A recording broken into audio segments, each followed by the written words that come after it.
패스트트랙 사태 이후 국회 파행 장기화 속에서 여야가 5.18 광주민주화운동 추념식을 앞두고 망언 징계에 대해서도 신경전을 벌이고 있습니다. 더불어민주당은 18일 이전에 징계 절차 마무리와 재발 방지 약속을 요구했고 자유한국당은 국민 생각을 고려해서 처리하겠다는 입장을 밝혔습니다. 국회로 가보겠습니다. 우철희 기자. 네, 국회입니다. 자, 5.18 민주화운동 추념식 이틀 앞두고 있는데 여야가 신경전을 벌이고 있네요. 네, 그렇습니다. 자유한국당 김진태, 김술래, 이종명 의원의 5.18 망언 논란에 대한 징계 문제가 재점화됐습니다. 한국당에서는 당 윤리위가 제명 처분을 내린 이종명 의원의 제명 여부를 최종 결정할 의원총회를 석 달 넘게 열지 않고 있습니다. 또 국회 차원의 징계 여부를 정하는 윤리특위는 자문 의견을 제시해야 하는 윤리심사자문위가 한국당 추천위원들의 사태로 파행돼서 징계 심사가 사실상 멈춘 상태입니다. 이와 관련해 포문을 연 건 민주당입니다. 이인영 원내대표는 한국당 황교안 대표가 5.18 징계를 매듭짓고 떳떳하게 광주를 찾아야 한다면서 당내 의원총회와 국회 윤리특위 차원 등 징계 절차의 마무리, 또 재발 방지를 위한 5.18 왜곡 처벌법 마련을 요구했습니다. 진보만의 역사가 아니라 보수도 마땅히 존중해야 할 역사라고 생각합니다. 망언은 사과하고 재발 방지를 위한 명확한 경종이 울려져야 합니다. 솜방망이 처벌로는 절대 안 된다. 이와 함께 민주당 소속 윤리특위 위원들도 기자회견을 열고 18일 이전에 징계를 마치지 못해 국민께 사과한다면서 한국당 추천 자문위원들의 교체를 통한 징계 절차 정상화를 촉구했습니다. 민주당의 요구에 한국당 황교안 대표는 예정대로 오는 18일에 광주를 방문하겠다고 맞받았습니다. 장외투쟁 돌입 9일 만에 서울을 찾아 최고위원회의를 주재한 황교안 대표는 광주 방문 이후 빠른 시간 안에 또 국민의 생각을 고려해서 처리하겠다는 원론적인 입장을 밝혔습니다. 이분들이 고소가 된 부분이 있을 거예요.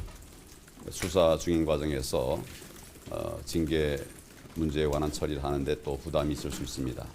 이런 점을 감안하되 가급적 국민들의 뜻에 어긋나지 않도록. 나경원 원내대표 역시 이종명 의원 관련 의원총회는 국회와 당내 상황으로 인해 열 수 없는 상황이라서 조금 기다려달라고 말한 뒤 한국당은 5.18의 역사성을 인정하는 입장이라고 덧붙였습니다.